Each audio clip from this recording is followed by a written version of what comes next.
Welcome to the Slop Temple. We pray this video helps. You start by inspecting the crack closely to understand how deep and long it is.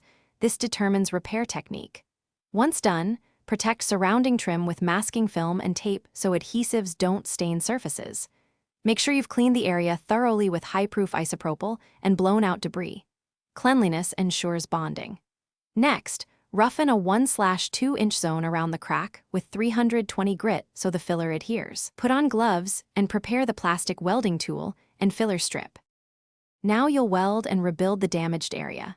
Heat the plastic welding tip to the manufacturer's setting and test on scrap to avoid burning the dash. Temperature control prevents warping. Feed the matching filler strip into the molten bead and press it into the crack, creating a continuous bridge.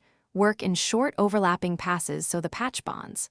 Once the weld cools, sand starting with 320 then 600 to flatten and blend if the crack is deep. Repeat layering and sanding until smooth. Finish by recreating the dash texture and matching color so the repair is invisible. First, use a texture pad or spray at an angle matching the original grain. Practice on scrap to match intensity.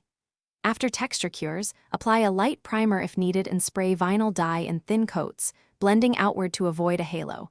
Multiple thin coats dry better than one heavy coat. If you see bubbling or lifting, stop immediately, clean back to bare plastic, dry fully. Then re-weld and redo texture and paint.